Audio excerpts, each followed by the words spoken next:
In the previous section, I asked you to watch some of Kirk's videos. Kirk is very well known for his eMath instruction, and he has videos for many different levels of math, including the ones that you watched from his Algebra 2 curriculum. So there are quite a few places where we overlap with Algebra 2. So I'll probably ask you to watch Kirk's videos again. I was careful to select the ones that align with our goals as well. All right, and so he taught you about rules with logs, log. What I want to point out is that natural log, and we saw this in a previous video, natural log is a logarithm, right? It's log to the base e of x. Therefore, all of the rules that Kirk taught you with log also apply to natural log. Okay, so you've got your product rule, your quotient rule, and then this rule is so important where we have that to a power and then it drops in front. We are going to use that a ton. Let me use that right here with this expression, natural log e to the x, right? We did in a different segment verify that that's just x, but let me apply this rule to it, right? Which says take the exponent and drop it in front. Right? So then this is equivalent to just x times natural log of e.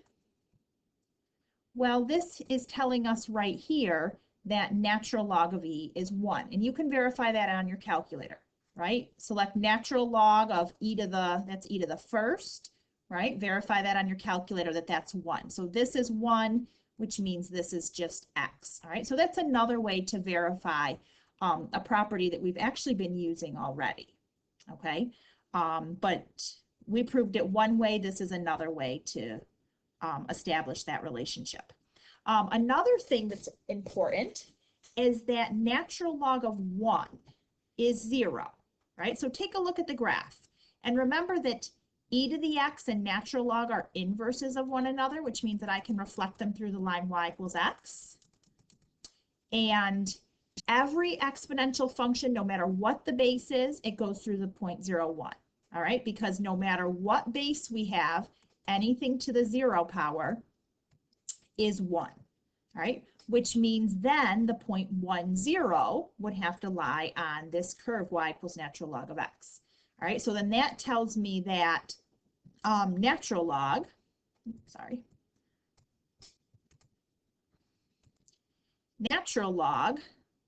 of 1 is 0. Okay, so that'll come up a fair amount as well when we comes to simplifying expressions. And actually that fact will help me verify the very last rule.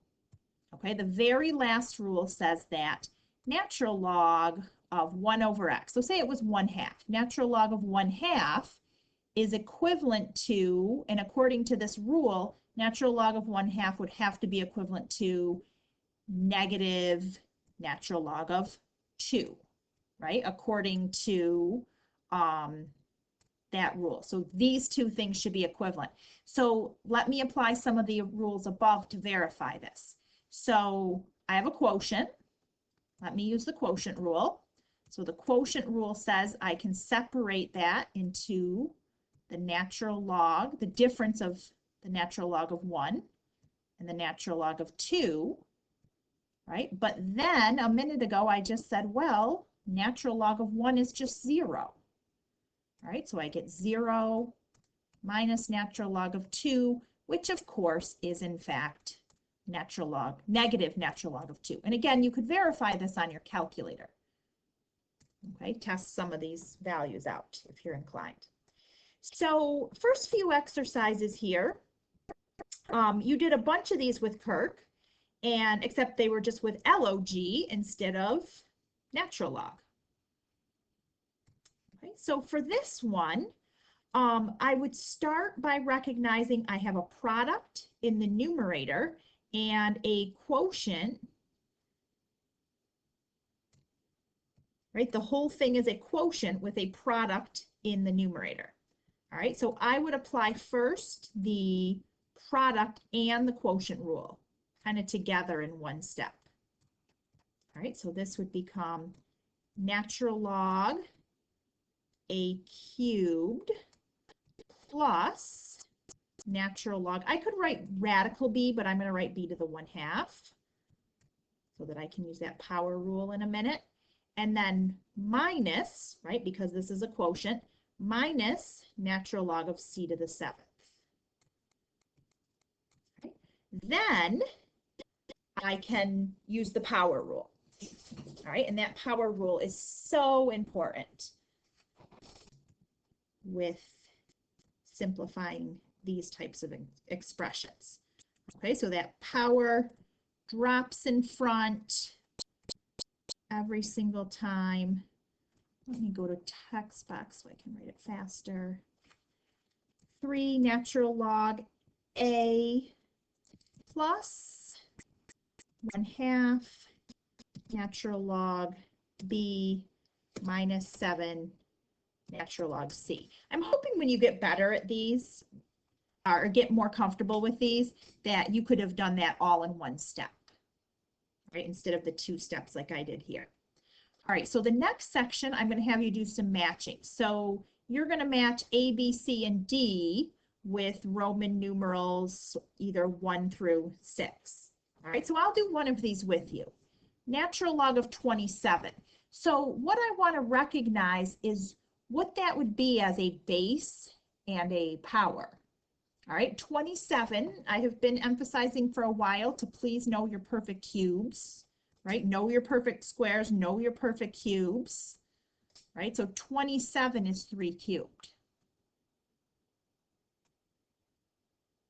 Right? Then I apply that all-important power rule, right? This drops in front and I get 3 natural log of 3. Okay, so this, oh wait, I'm sorry, I'm writing it by the wrong one. 3 natural log of 3. That was 3 natural log of 2. Don't want that. So this goes right here. All right, so you spend a minute, pause the video, and try matching for A, B, and D.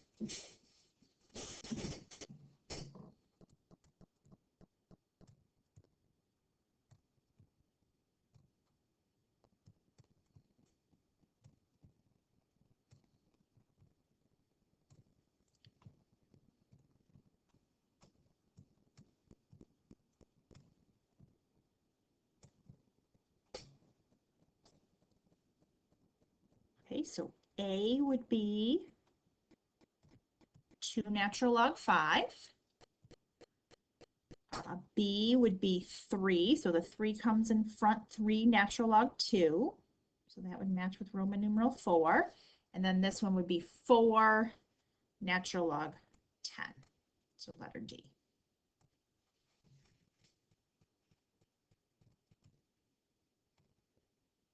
Okay, so moving on,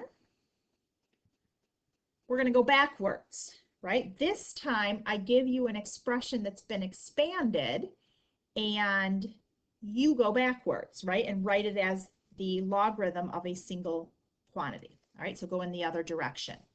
So notice I have sum, right? So that means product. The minus sign tells me it's a quotient, so I'm going to be dividing by this. And the numbers in front are the powers on the variables. Okay, so again, pause the video and give that a try.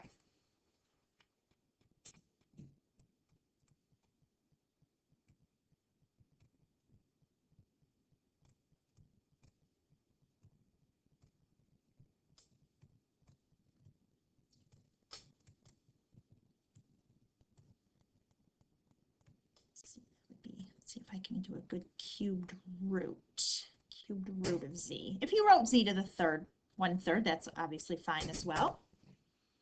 Okay, so this is telling me I have a product, right? The half means to the half power or radical x, right? And the subtraction means that I had the quotient.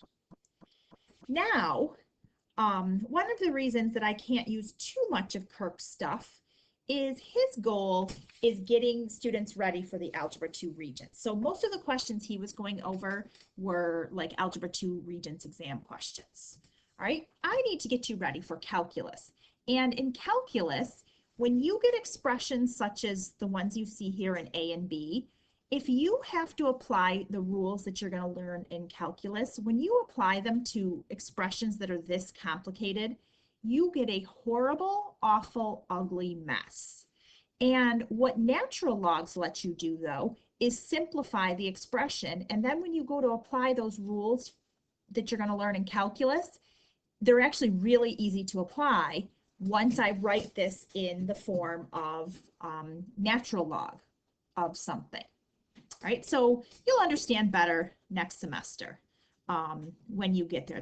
Obviously, you're not going to recognize the benefit here, but let's practice using these rules then. So I will keep my equation in balance as long as I do the same thing on both sides.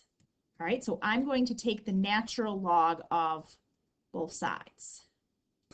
Okay, so then I'll have natural log y equals, and then I have to apply my rules. Okay, so I have a product in the numerator, which means then it's the natural log of this factor plus this factor.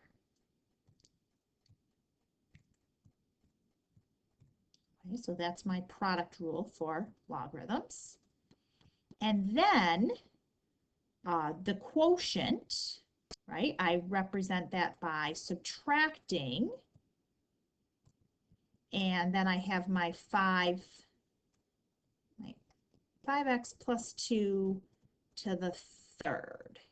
And then I have one more step I can do to make this simpler. I can take my 3 and I can drop it in front. Okay, so I would rather have the 3 right here. Let's see if I can squeeze that in. It's supposed to be a 3, rather than having it right here. All right, so the 3 goes in front. And I'm done. This is as simple as I can get this. I know it's so tempting when you see something like natural log of 3 plus x. It is so tempting to say, oh, isn't that just the natural log of 3 plus the natural log of x, right? You're trying to distribute it through. Natural log does not work that way. So notice if we come all the way up here, back to the beginning, notice there is no law that says the natural log of x plus y. There is nothing that I can do to a sum to make it simpler. Okay, so if I get this, right, I'm done. Okay, that does not simplify. There is no law of logs that lets me simplify that. And that brings us to the next section, which is just taking you through the correct and incorrect use of the natural log laws. All right, so students mess these up like crazy. All right, so true or false. And again, why don't you pause the video and give this a try?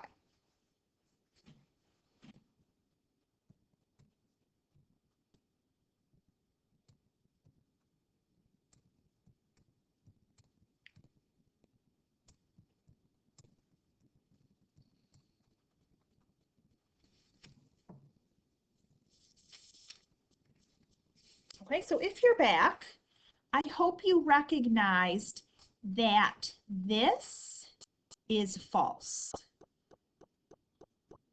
Right? That is not a correct use of the quotient rule. Okay, the quotient rule says that the natural log of x over y, natural log of x divided by y, is equal to the natural log of x minus the natural log of y. That's what the quotient rule says. It does not say, you know, this is different, right? Because this is the natural log of a quotient, right? This is the quotient of two natural logs, okay? So that's different. So this would be false. And here's where your intuition is probably a little bit unhappy, all right? Because if I had y, and y is just a variable, I would distribute y in, right? And I would get a times y plus b times y. Okay, and so students want to do that with natural log. Okay, but natural log is not a variable, right? If I have some variable, it will distribute, all right? Natural log is its own entity, okay? It's the same thing like when I have f of x plus h, and actually nobody did this year, which I'm happy about. Remember when we were doing f of x plus h? Every once in a while I see a student try to say, well, that's f of x plus f of h, and they're trying to distribute the f through. Okay, but I think you guys did a much better job with that. I didn't see anybody doing that kind of thing this semester, but that's the same idea with the natural log. The natural log does not distribute through the way that a variable would. So the correct use of the product rule is actually this one, right? Your intuition probably would have preferred that middle one to be true, but that middle one is false. So again, it's so important not to just look at what the rules are, but to look at what the rules aren't, all right? Because students often incorrectly try to apply the rules. So moving on, here's another place that students try to incorrectly apply the rules, where you have the natural log of some base to a power. Okay, so notice this part has to be in parentheses. It has to be the natural log of a base to a power. Okay, so take a look at A and B and decide which one is the correct application of that law.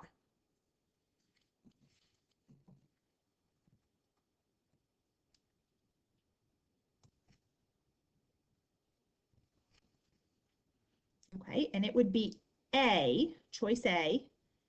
B is not correct. This does not equal that according to the law of logs. Okay, so again, common misconception. So number 7, there's all kinds of ways that students go wrong here. Probably the worst thing I see students try to do is cancel the natural logs, right? As if they were the variable L, the variable N, right? If that were the case, they would divide to 1. Right? But we don't cancel the natural logs. That's not how it works. The other thing that students very often try to do is say, oh, well, isn't that just the natural log of 8, right? Because then they try to just divide the 16 and divide the 2. All right, and that's trying to say, if you went up to the other page, by thinking that you could just divide them, that would be trying to say that this is equal to natural log of x over y. Okay, which that's not true either. Okay, so the natural log of x over the natural log of y is different than natural log of the quantity x over y. Okay, these two things are different. So actually, I'm saying that students are try to say they're equal. I should put a not equals here because I'm saying these two things are not equal. All right, so then what do we do here? Right, I've talked about the common misconception. So you know the answer is not 8, and you know the answer is not natural log of 8. Natural log of 8 is equivalent to 3 natural log of 2, right? Since natural log of 8 is the same as natural log of 2 cubed. So by process of elimination, that would mean the answer is 4. But how do I really get 4? Okay, and so what I would do here is I would look at 16 and write that as the natural log of, and if I were to break 16 down, 2 to the 4th, and so you might say, well, how do you know that? Right? I mean, I have better factoring skills because I work with math all day, every day. But if you weren't sure how it broke down, then do a factor tree. Right? Do this thing that you learned in late elementary school, right? Where you just factor it all the way out, and then we can see how it breaks down. Okay, so that breaks down as 2 to the 4th. Then we use this rule that we're going to use over and over and over again until we're sick of it, right? Where we drop the 4 in front. So 4 natural log 2 over natural log 2. The natural log of 2, this divided by itself divides to 1, and that's how I get left with just 4. All right, so last thing we need to do before we can end this segment. It is so much nicer to work with natural log rather than log, right, to some base. So there's a very easy way to convert from log to natural log. And what I would do to make this conversion is, first of all, I would start off writing this in exponential form. Okay, so my base is 3. Here, y is the answer, right? When I go to the other form, the answer switches.